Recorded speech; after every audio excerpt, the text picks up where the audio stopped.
جگہ اپنے نبی کی سنت، اپنے نبی کی شریعت محبوب ہوتی ہے، پیاری ہوتی ہے۔ اے نوجوانوں، میرا آخری میسج یہ تقریر کا سن لو، اگر تمہارے سینے حضور کے لیے تیار ہیں اور قربان ہونے کو تیار ہیں، میں گردنیں نہیں مانگ رہا، میں نہ سر مانگ رہا ہوں، نہ تمہیں قتل ہونے کے لیے بات کر رہا ہوں، بات صرف اتنی ہے، اگر سچی محبت کرتے ہو دنیا کے ان واہیات کو اپنے سینوں میں جگہ ہرگز نہیں دو گے۔ تم ان خرافات کو، ان برائیوں کو جس کی لت تمہیں پڑی ہوئی ہے، گانے 24 گھنٹے کانوں میں بج رہے ہوں، صبح شام تمہارے گھروں پر میوزک کی دھن بج رہی ہو، یہ تمام چیزیں تم گھر سے نکال کر پھینک دو اور پھر کہو مجھے میرے نبی سے محبت ہے تو ان کے نغمے سنوں گا۔ دنیا اپنے فینس کے کرتوت اور ان کے ڈائلاگز یاد کرتی ہے، میں تم سے پوچھتا ہوں اگر نبی سے محبت ہے، حضور کی کتنی باتیں تمہاری زبان پر ہیں؟ حضور کی کتنی حدیثیں تمہیں یاد ہیں؟ حضور پاک کے کتنے فرمان تمہیں یاد ہیں؟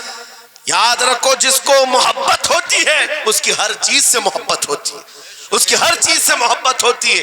تم کہتے ہو جان بھی دے دیں گے حضور کے لیے، چہرہ کہاں ہے تمہارا؟ حضور پاک سے محبت ہے تو پھر لباس کہاں چلا گیا؟ تم کو پہچاننا آج مشکل ہو گیا ادھر کا ہے کہ ادھر کا ہے، اور تم کہتے ہو ہم جان بھی دے دیں گے۔ عملی میدان میں تمہیں اتر کر کے یہ ثابت کرنا ہوگا، دنیا اگر ننگے رہنے پر فخر کرتی ہے تو میں نبی کی سنتوں پر فخر کروں گا۔ سچ بات کہہ رہا ہوں یا نہیں؟ دنیا آج ننگی رہ کر فخر کر رہی ہے، فیشن کہہ رہی ہے، ارے ان کو چوٹی رکھنے میں شرم نہیں آتی، ہمیں داڑھی رکھنے میں کیوں شرم آئے؟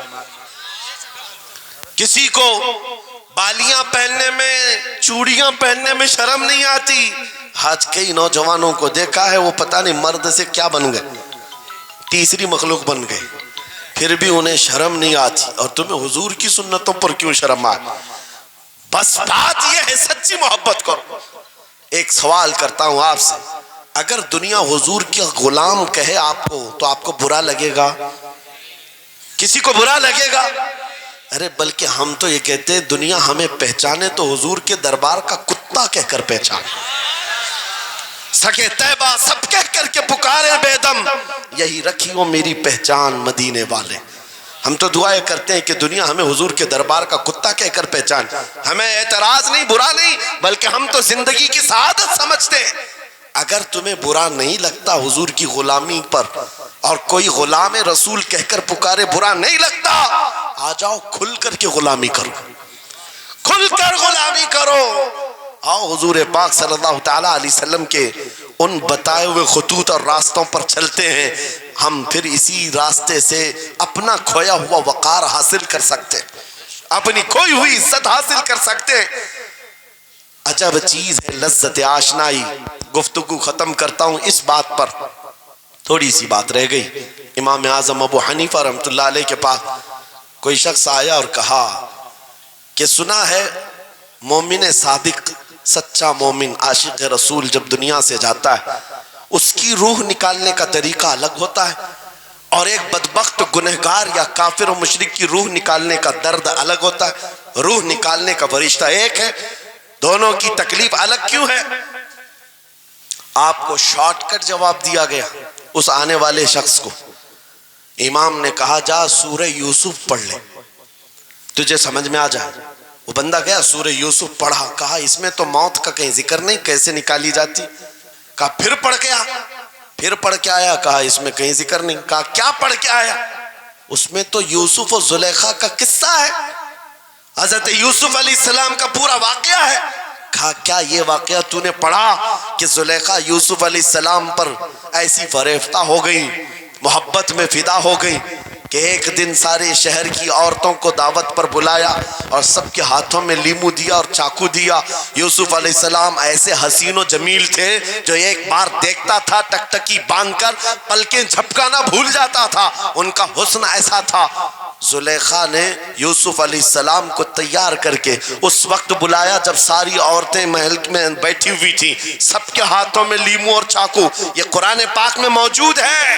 یوسف علیہ السلام کو ہال میں بلایا گیا، عورتیں جیسے دیکھنے لگی، زلیخا نے کہا یہ لیمو کاٹ دو، عورتوں کے ہاتھوں سے لیمو گر گیا، چاقو سے چاروں انگلیاں کٹ گئی، انگلیاں کٹ گئی۔ عورتوں کو احساس ہی نہیں ہوا. عورت تو چھوٹے سے زخم پر چیختی ہے اور چھٹپٹاتی ہے. ارے 4 انگلیاں کٹ جائیں خاموش بیٹھنے والی ہے کوئی عورت؟ لیکن کیسے خاموش بیٹھی رہی؟ قرآن بھی کہتا ہے کہ انہوں نے اپنے انگلیوں کو کاٹ لیا. حسن یوسف پہ کٹی مصر میں انگشت زنا. عورتوں کی انگلیاں کٹ گئی. امام نے پوچھا کیا تو نے یہ واقعہ پڑھا قرآن میں؟ کہا یہ تو پڑھا ہے. کہا نادان ہم یہی تو بتانا چاہتے ہیں. عورتوں کو درد کیوں نہیں ہوا؟ حسن یوسف دیکھنے میں مصروف تھی. یوسف کا حسن دیکھ رہی تھی. انگلیاں کٹ گئی پتہ نہیں چلا. اور ایک مومن صادق عاشق رسول جب دنیا سے جانے والا ہوتا ہے اس کی موت کا وقت آتا ہے. سرانے کے پاس محبوب خدا تاجدار مدینہ تشریف لاتے ہیں. عاشق صادق اپنے رسول کے جلوے دیکھنے میں مصروف ہوتا ہے. ادھر ملک الموت روح نکالتے ہیں. وہ جلوے دیکھنے میں ایسا موہ ہوتا ہے کب روح نکلی اسے خبر ہی نہیں ہوتی. تو کہا ہے اقبال نے تو عالم سے کرتی ہے بیگانہ دل کو عجب چیز ہے لذت آشنائی. واہ! نعرہ تکبیر، نعرہ رسالت، مسلک اعلیٰ حضرت مفتی سلمان اظہری صاحب قبلہ. میں یہ کہتا ہوں وہ چیز اگر آ گئی موت سے بھی ڈر نہیں لگتا, روح نکلنے سے بھی ڈر نہیں لگتا, کیونکہ جو پاس میں دولت ہے وہ لذت آشنائی. ایسی لذت ہے جس کو پانے کے بعد اچھے اچھوں کو ہم نے دیکھا وہ پھندوں پر بھی جھول گئے ہیں, پھانسیوں پر بھی چلے گئے ہیں. مراد آباد کے کفایت علی کافی رحمت اللہ تعالیٰ علیہ کو کون نہیں جانتا؟ انگریزوں نے گرفتار کر کے 7 دن تک ان کے جسم پر گرم استری پھیرا تھا. جب چمڑی جل جاتی تھی نمک چھڑکا جاتا تھا. ان کے جسم کو جلا کر کے نمک چھڑک کر کے زخم دیے گیا, لیکن کبھی آپ کے استقامت میں ذرا برابر بھی لغزش نہیں آئی. وہ ٹس سے مس نہیں ہوئے. کیوں؟ ان دردوں کو جھیلنے والا کون ہوتا ہے؟ چمڑی جل جائے پھر نمک چھڑکا جائے اور برداشت کر کے کون کھڑا رہتا ہے؟ بس وہی کھڑا رہتا ہے جسے لذت آشنائی ملی ہو. عجب چیز ہے لذت آشنائی. اخیر میں انگریزوں نے کہا اب بھی تمہارے پاس وقت ہے. ہفتہ بھر تکلیف دینے کے بعد کفایت علی کافی سے بدل لو اپنے فتوے, بدل لو اپنی زبان کو, آ جاؤ ہماری جماعت میں. حکومت میں کوئی عہدہ مل جائے گا, منصب مل جائے گا, وزارت مل جائے گی. کفایت علی کافی نے کہا اتنا سستا دین نہیں ہے میرا, اتنا ہلکا دین نہیں ہے. لذت آشنائی جو ملی ہے یہ بیچی نہیں جاتی.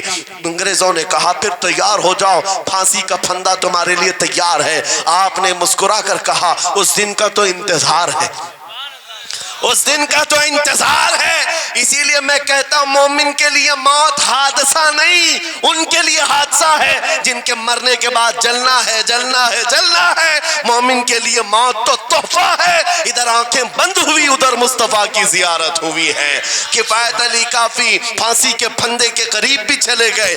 اچھے اچھوں کو دیکھا گیا ہے تاریخ میں جس کی آخری وقت پھانسی کا وقت قریب آتا ہے اس سے پوچھا جاتا آخری کوئی خواہش ہے؟ کئی لوگوں نے کیا کیا پوچھا ہے, میٹھا کھانے کی خواہش, کسی کو بریانی کھانے کی خواہش, کسی کو ٹماٹر کھانے کی خواہش, کسی کو ماں باپ دیکھنے کی خواہش, کسی کو بیوی سے ملنے کی خواہش, کوئی وراثت کی جائیداد کی وصیت کرنا چاہتا ہے. کفایت علی کافی سے پوچھا گیا تمہاری آخری خواہش کیا ہے؟ پھانسی کا پھندا سامنے ہے. کفایت علی کافی کہتے ہیں جانے سے پہلے ایک بار مصطفیٰ کریم کی نعت پڑھنا چاہتا ہوں, اور پڑھ لیا کوئی گل باقی رہے گا نہ چمن رہ جائے گا, پر رسول اللہ کا دین حسن رہ جائے گا.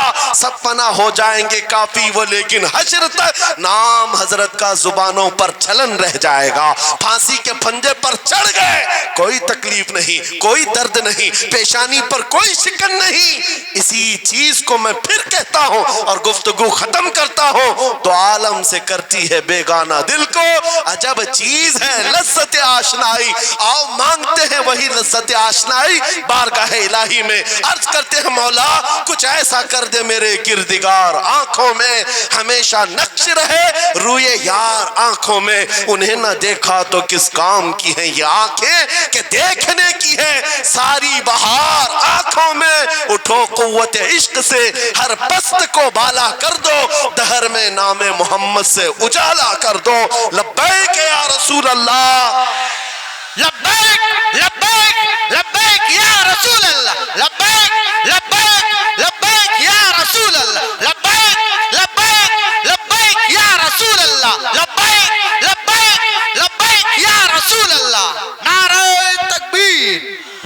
نعرہ رسالت.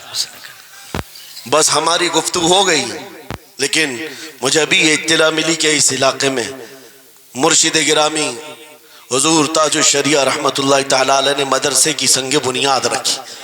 اس عاشق رسول فنا فی الرسول نے اپنے ہاتھوں سے جس کی بنیاد رکھی ہے، میرے عزیزو